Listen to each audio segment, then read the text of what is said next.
don't recall. But anyway, they're still going to have significant experience advantage on intervention, and going to be favourites to win it for sure. Such a close game. In fact, Ellie taking the first map against D9, and then we go to intervention, and D9 just destroyed them. Then we go to the third map, a map they both know, and it was pretty close again. And map knowledge does count for quite a lot nowadays.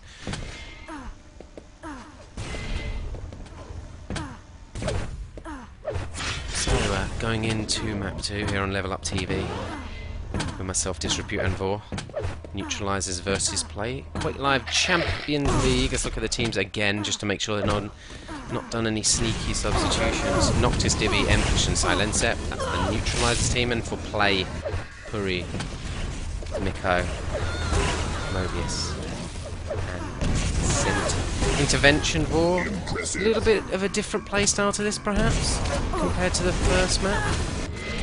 Yeah, I think it is. I mean, obviously a single power up quad scenario, but you know, if you don't get to the quad early, it can be hard to get into it. But at the same time, you can also play in a way that you might not even try to pick the quad up and just look to kill it from the edges. So, you know, it's an interesting power up. I often see a lot of teams struggle with power up setups and attacks on this map, so this is to see what we see from these teams. And you know, you've got two distinct sides to the map as well. You've got red and then the yellow side of the map with rail. 3, 2, 1, fight. So following Miko off the start, he gets the best spawn on the map with a little railgun. I really don't know how he missed that shot. He's going to pay for it. Bad play. Well, I don't know why he dropped off the way he did. I mean, he would surely go for the yellow armor jump. The Mega, he's probably not going to get it, right? Isn't there a spawn right next to it, basically? Anyway, doesn't matter.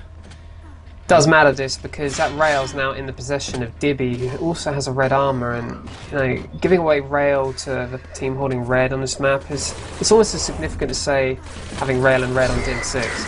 Lightning gun in hand as well. They weren't ready for it. Play that power up. You can see they were trying to ambush it on the escape, but it has got out. It is a good ambush spot. That is, yeah, it was. Yeah, but yeah, he does make the jump. Love the jumps on this map. Yeah, that is the jump that obviously Miko should have at least attempted at the start. And 11-3 already. Quad still in the hands of Dibby. He's missing all his rail shots. Yeah. Could have been quite a few more frags actually on that run if he'd hit his rails. But it still set his team up nicely. He's picked up some kills. He's retained control of the red. He's really not aiming that well today, Dibby. Has he got some kind of lag issues or something? I don't know. Check the scoreboard. Seems If I have a lag meter on at all times, there's nothing noticeable on that. On the first map, he didn't aim that well either, but either way, you can still win a map against play, and you're not aiming that well, then you're not exactly a bad player in. Great dodging actually. There's a lot of aggression over this red armor at the moment. He is up on its spot. He's not really going to be able to do too much. That's actually really nice played. Ambush. And this red armor zone, I guess we're going to treat this as the primary objective for most teams. Yeah, I mean, you don't have to play red, but it's considered, I guess, standard to make sure you get in the reds and then look to also keep control of the mega health as well, pushing out to that with red armor. And if you can get onto the rail as well, that's a good thing, obviously. Quad is going to be up in 15 seconds. This is the kind of map you do need to have some kind of presence early on in the position because you can lock it down quite effectively. Especially if you control red as well. I mean, you've only really got one area to worry about then. Essentially just trying to drop in on it there, but neutralizers are there as a team and they do come out on top with it. Dibby this time does hit his first rail. God, this rail's terrible today. 23%. Yeah, and he's just missing them by such a large margin, some of these rails. I mean, normally we'll see him, you know, hit most of these shots comfortably. Excellent. This will help him though. I mean, this is a nice quad run. So 5 frags there. Oh my god, where did that rocket come from, Mobius? That rocket must have travelled such a distance. Maybe shooting him through the wall almost or something. I don't know how the hell. I think it might have just been a spam rocket on just the routes he could have come. Was it direct as well? I'm pretty sure. Yeah, it was. Quite a lot of health, so. Either way, good quad run by Dibby, building up the score, what, 5 frags more, and the control they should have got out of it. Noctis just committing suicide effectively there with 1 health dropping off. Looking at some of his stats there, a tiny bit higher, 66% rail, 43% lightning gun. He's going to get the mega health as well. In this midsection of the map, does it favour either side particularly? I mean, you'd think maybe the yellow side it would favour the mega health there, Vor. Yeah, it does, but even though it does favour them, they can always expect to, have people pushing out from red contesting it. It's not exactly safe, is it? I mean, you've got the better position on it, but always expect contesting it. Red armor was just grabbed by the play team. Lux is cleared out off the spawn. Looks like play just getting a little bit of a grip, especially around this red area. But I think the problem is for them, it's not a struggle for neutralizers to get on the edges of red. I mean, normally, Quake 3 you'd often see it was almost impossible to get, in and around the red because it would be locked down from different angles, and you'd struggle to get a foothold to begin an attack. And it is quad time, and Dibby's managed to save it for himself again, being greedy. Greedy Dibby. Oh my god, the rocket! Popped him up and he couldn't move. I think he almost got caught on the wall there though or something, which is a little bit weird, but... Sure, but when you're hanging in the air like that, I mean, there's nothing you can do. And I guess it's kind of got the Dreadful Place, a similar quad area to Dreadful Place in some ways. Well, it's a lot more open and more open to being ambushed as well if the team doesn't choose to commit to it, but it's not a quad that you can just turn up late for and hope to jump on it, because you'll just get shot out of the air. You have to either come up a bounce pad, drop from a height, come in from an area that the other team can see from a distance. I was thinking that example there is the fact that the quad had to leave that area, and he's got 3 options really. He can drop off a bounce pad to effectively blind zone, like a little corridor. He was trying to go through a corridor, again a tight corridor, and got rocketed, and he just couldn't dodge it. It's too tight. And then the other way is like a blind corner as well. So there's lots of areas you can be easily ambushed. Yeah, although I don't like it when quads drop off down that bounce pad. I think that is the route that you can be ambushed on the most. Yeah, I mean, actually, it would probably be quite rare that you'd get caught out where he did have a player with a rocket launcher up at that red, because you would have thought they should have been challenging already for the quad. I think the safest route with quad is out past the yellow armor. Yeah, go and grab yourself a yellow. Yeah, exactly. Maybe you a little can check plasma. if that's up, and then look to go into red from the front of red. Well, that was a good position Mobius was taking up there, railing across the mid. Look, you can bait Yeah, out the these yellow. are classic positions from Quake 3, and you can see that it should be easy for the team holding red to defend red if they can keep those positions. And then they got an advantage on the quad pickup. Got to be careful going through this. They knew where he was, and in fact they do hit a rail shot, and he's going to have to jump for that 50, but he's going to be a sitting duck. In fact, his teammate takes it in front of him. Oh, nice rail there. Oh, great job. Oh, look at the machine gun down by Impish. Yeah, it's just not a great area for a quad to be. You're just in the middle of nowhere. There's always a potential you can just suddenly have people firing at you from so many different angles. You move into a very open area, and you don't have any kind of... You have some height advantage if you drop off and start going up the stairs, but that effect is a corridor itself with a wall that people can hit splash off.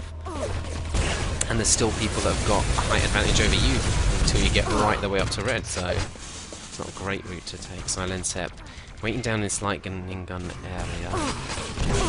Unless you've got himself one of them. And it's a really good zone to play when you do control the red. Make sure you time those lightning guns and running the lower area, because a couple of spawns that just lead to giving you frags in that area. 53% lightning gun. Yeah, it was a really solid lightning gun he just hit. Such stable aim, hasn't he, Silence? It's kind of aim you expect from someone like him, because, as you say, it is stable, and shots like that should be very easy for a player like Silence. Yeah, he's not flicking about hitting the crazy shots. Exactly. Well, he does hit a fair few Yeah. of those, but you know, you can always rely on him to hit everything that you'd expect. You know, he doesn't miss anything that's easy. As we saw Dibby earlier today, he's missing a lot of shots you'd expect someone like him to hit. Only a few seconds to go before the red Senti has picked up that final, or the quad, sorry, red armor. He's going to get this pretty cleanly as well. Neutralizers just dropped off a little bit. They lost the red and they haven't had it for ages. They've been doing a lot of damage and picking up frags still though, so the score hasn't really been brought back. But it's not like it's extending. And then, because they haven't got the red, they're missing out on the quads. Here we go. Whoa. Okay. There's going to be a one-shot kill there, but... Didn't hit him properly. He hit like 4 pellets or so on him. 2 frags on this run. He has confiscated a railgun out of that as well. Mega health and red, and it's actually a very nice run in the end in terms of objectives achieved. That yellow, they're failing the jump as well. So he's going to get a railgun and a yellow out of this. Kills a lightning gun player. Amazing passage of play actually from Senti. Yeah, this is really nice. This is what is ideal because, you know, his team's still at red. He's pushed out and looked to put a serious amount of pressure on neutralizers. And this area, I was talking about this yesterday, is such a good area. If you can get one guy controlling this railgun and the yellow armor at mid, just dominate that whole midfield. Yeah, I mean, so many spawn kills. He's overcommitted to that fight, you'd have to say. If he could have stayed in at rail, he could have had the next rail, the next yellow. But you know, he's just committed himself to that fight, and really there was no need. Just a little bit rash in the end, chasing the kills maybe. We did see that yellow had just been... I was going to make the jump to rail, does miss out on it though. Just switch away from Senti though. Oh, I don't need to. I'm not, just the point of view. Score has closed in though. Yeah, slightly. And it's going to need, you know, good individual play like we saw from Senti. You know, with still your team holding that red armor area. You know, it's important that you have those individuals that are able to push out and bring back frag difference. Noctis was taking up a great position there to help his team secure that quad. He's had to back off now though. Pushed away from it, and actually Puri comes out on top with the power up. He's got 4 impressives there. Noctis just coming out of nowhere, grabbing that rail and taking him out. He's got 7 impressive, 52% rail. And this is potentially a rail-dominated map as well, Vor, isn't it? Yeah, in this position in particular, there's so many opportunities to hit rails, and he's hitting most of his shots. Yeah, a lot of them aren't what you say are hard shots, but you're under a lot of pressure there. Effectively, you're just down this tight corridor. There's this very simple doorway for somebody to aim at you. They can shoot anything, and it'll probably hit. So a lot of the time, you've got to be very cautious about how you might be countered there, rather than the difficulty of the shot. Yeah, because someone could come behind you at any time, and then you might have to run into the red armor room, which might not be safe. So yeah, can be a position you have to really think about what's around you. There's rail play by Noctis. Really great play by Noctis. This is what we just expected of him though. 10 impressives. Wow, Senti must have had a lot of health and armor. Gotta be cautious. There's a railer now. And he does actually get machine gunned down by Empish in the end. Neutralizers, they just don't let play quite get back enough. I almost feel like the momentum is with play, but it's only slightly. And neutralizers just stamp out any real chance of getting a massive run of frags. They're making it hard. Yeah, the problem is, like, at the moment the game is really close, but you know, neutralizers have had that good start, so they're having to bring the game back. Whereas if they'd have played like this from the beginning, we'd be seeing a very, very close game at the moment. In a great defensive position here. In fact, there you go. Works perfectly fine. And we saw how he rocketed himself to minimise the splash he took. Used the rocket to minimise the splash. I was going to say, it's more likely that neutralizers, once they get a quad say or something like that, they're going to start building the frag difference out again and get back control of that red. Yeah, like right now is a huge opportunity to... Oh, big shotgun. Missed the second one though. This is a good run so far, 3 frags, and he's going to end up at the red armor area. In fact, it's already secured by his team. 4 frags in the end, though, Senti did countering with a kill, but look where they spawn, because you spawn by each other. Wrong side of the map, although they got two teammates at red, so I don't know, what happened to neutralizers there? Just lost that area. We haven't really seen anybody particularly play this sort of yellow rail side. No, but I mean, you can see right now, Noctis' point of view, that with a railgun, look at the kind of things you can see towards red. I mean, it'd be very difficult for anyone to push out of red when you have someone like Noctis waiting for you with a rail. That's unfortunate. Where are you hitting it? It bounced off the wall as well to hit him. Direct bouncer, but Noctis' rail there was 60-odd%, something like 12-13 impressives. That's a lot of rail damage he's dealt out. In fact, I haven't looked at the scoreboard yet. I want to have a quick check of it. 6k damage for Silensep. 5.6. Noctis isn't far behind, and neither's Dibby, so huge damage they're putting out. Massive compared to play players. And we're looking at 30 frag margin now. Yeah, I mean, they had brought it back to about 15 3 minutes ago, so as we expected, neutralizers would potentially take any opportunity they had and increase that score difference again. And I actually think, in a way, Play, as I said before, I think they're very good at minimising the frags they give away, but neutralizers are just so good at capitalising. So another team, you might have seen, quite a much bigger margin at this point. So I don't think Play have done awful by any means. But obviously it is quite a growing difference. 11 impressive for Dibby, in fact, as well, hitting 57% rail. So he's upped his rail game since the start of the map. Yeah, I mean, as good as rail is on this map as well, that's still a lot of impressives to hit. And Noctis also has a lot of impressives. I can't imagine Silence is far behind either of them either, with his railgun usage. So, even though Play, they may have had 25 reds, it's been difficult for them to push out and do anything with them. 25 reds, they get hit by 2 rails as they go into the midfield. Exactly. Useless. Excellent. And then that's why, when you have red, you've got to make sure you're getting all those lightning guns, and then you take the routes around the map that avoid areas that are, easy to get picked off by the rail. Silensep is actually only hitting 42% rail. Wow, that's awful. So, yes, it's awful. He should be dropped from the team. He's right normally away. in the 60s by default. Well, it's about a 50 frag margin now. This is actually kind of what we were expecting, though, in a sense. Yeah. I mean, when you think about it, Puri would have experience on this map from Quake 3, and Senti would as well, with QPO. That was a map played in that era. I think it's a lot longer ago than, say, Noctis. Yeah, exactly. Noctis with Meal and...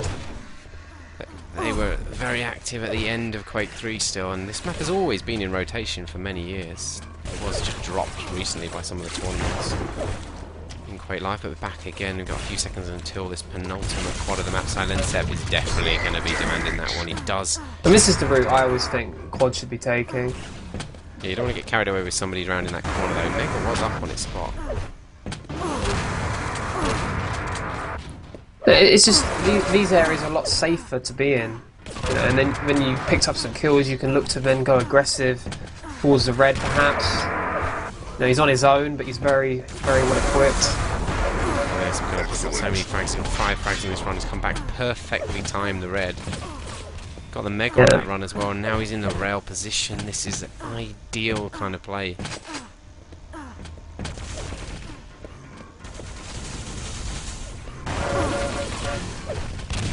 Okay. I was just kind of a bit surprised Mobius kind of just ran around the corner at him then, but I guess you can't hear it. It's I think Play, well, they can't really do anything now anyway, even if they wanted to, but I'm not sure they're really thinking they have a chance to bring this one back. No. Looks like another 2-0 win for neutralizers then on the cards, and a 3-point. Yeah, I mean, Purgatory was where Play had a chance in this match, but as soon as neutralizers took Purgatory, I think it was pretty clear we'd be seeing a 2-0.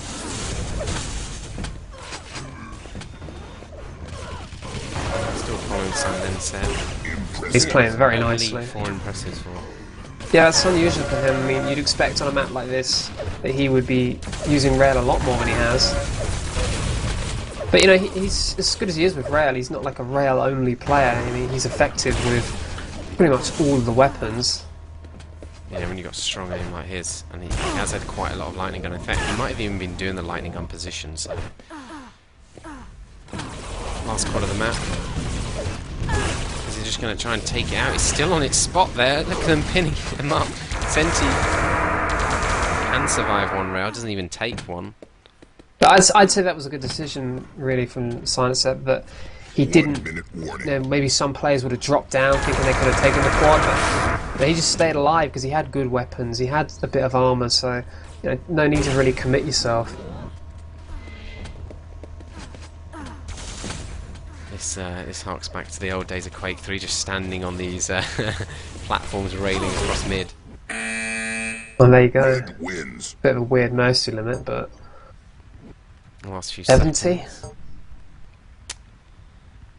Good game, and yeah. Guess we'll just do a quick comment.